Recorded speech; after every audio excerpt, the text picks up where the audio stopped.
पुस्तक का नाम उपासना और साधना का समन्वय। लेखक पंडित श्रीराम शर्मा आचार्य। ऑडियो 3।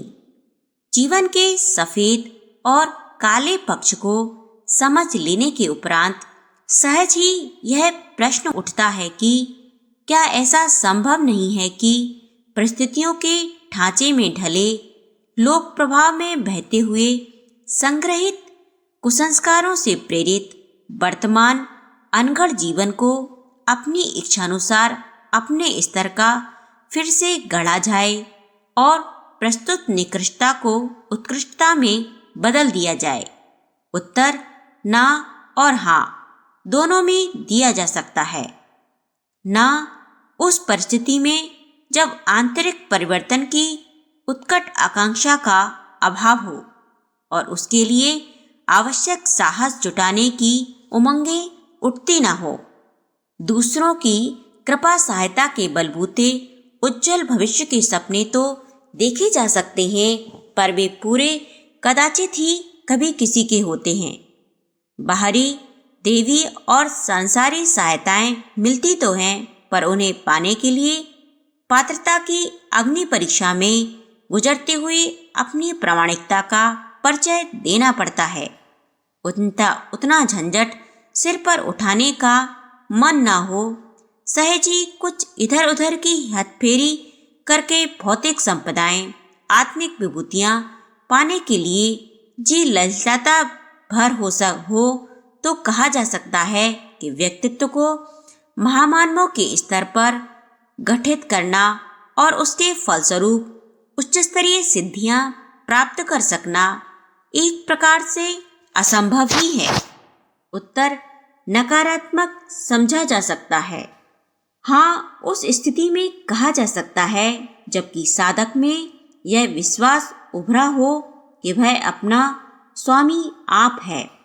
अपने भाग्य का निर्माण कर सकना उसके अपने हाथ की बात है।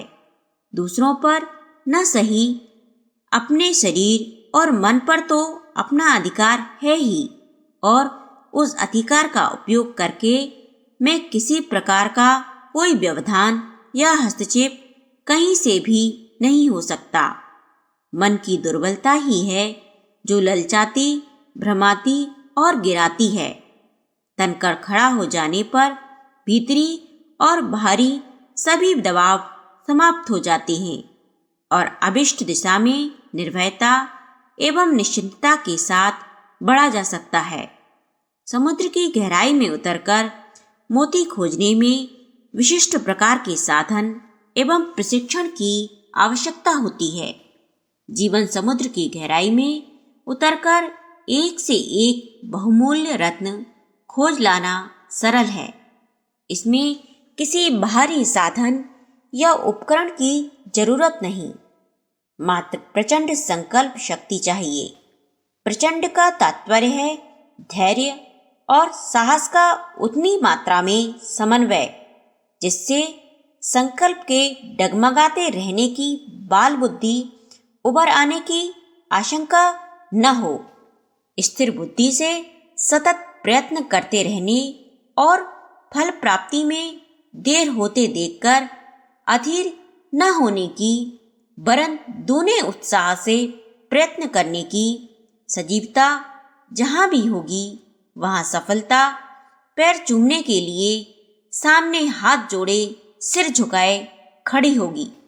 ऐसे मनस्वी व्यक्ति अपने को, अपने वातावरण को, यहाँ तक कि अपने प्रभाव क्षेत्र को कायाकल्प की तरह बदल सकने में सफल हो सकते हैं।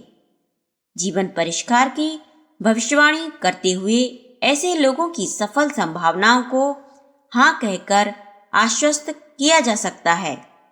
उपासनात्मक विधि विधानों का सृजन तत्वदर्शी ऋषियों ने इसी उच्च स्तरीय सफलता की प्राप्ति के लिए तैयार किया है। उपासना का अर्थ है समीपता। ईश्वर और जीव में यों समीपता ही है। जब भगवान कण कण में संव्याप्त है, तब मानवीय काया एवं चेतना में भी वे समाये हुए क्यों नहीं होंगे।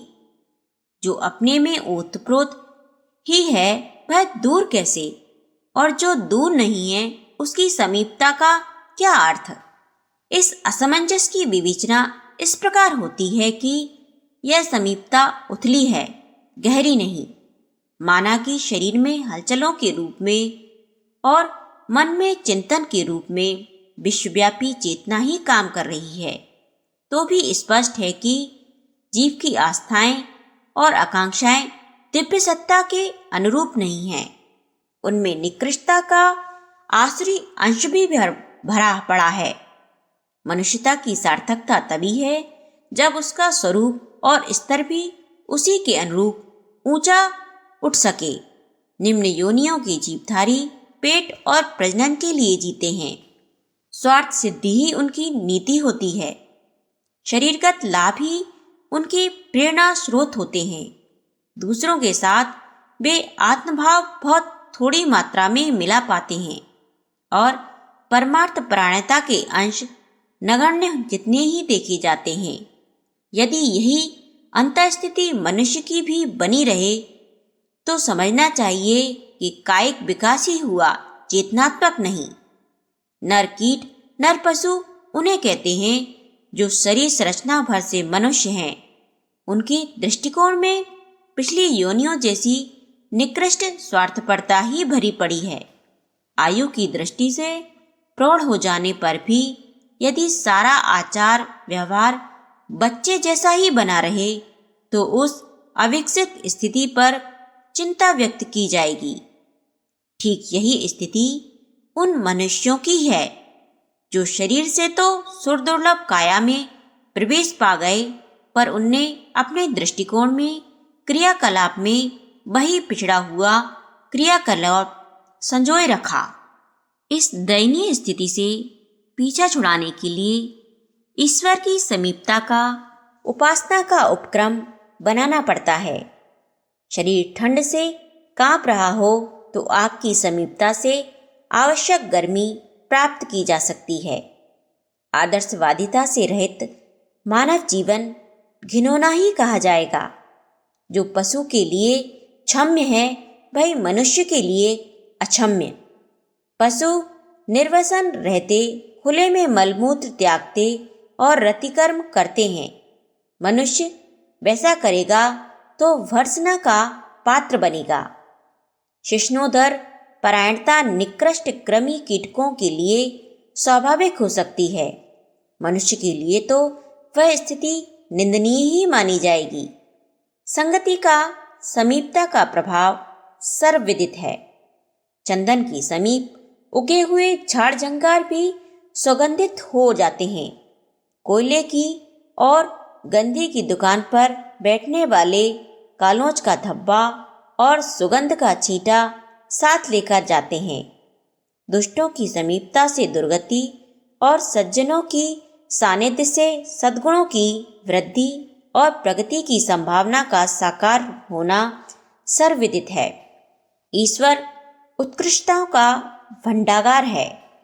उसकी समीपता उपासना में वैसी ही विशेषताओं का बढ़ना स्वाभाविक है। कीटभृंग का उदाहरण प्रसिद्ध है। टिड्डे हरी घास में रहते हैं तो उनका शरीर हरा रहता है, पर जब वे सूखी घास में रहने लगते हैं तो पीले पड़ जाते हैं। तितलियां फूलों के अनुरूप अपने रंग बदलती रहती हैं। समीपता के अनुरूप ढलने के अगणित उदाहरण सर्वत्र पाए जाते हैं। वातावरण की प्रभाव शक्ति को कौन नहीं जानता। व्यक्तियों का भला बुरा निर्माण करने में वातावरण की असाधारण भूमिका रहती है।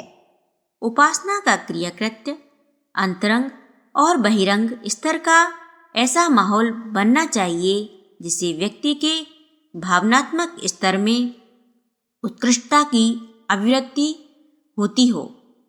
बहिरंग वातावरण बनाने में पूजा उपासना में प्रयुक्त होने वाली प्रतीक प्रतिमा, उसकी सज्जा श्रृंगार, पूजा उपासना में प्रयुक्त होने वाले पदार्थ उपकरण आदि का मिला जुला स्वरूप अपना काम करता है। पूजा विधि के समीप बैठने पर ऐसा लगना चाहिए मानो किसी असाधारण दिव्य परिस्थितियों में जा पहुँचे।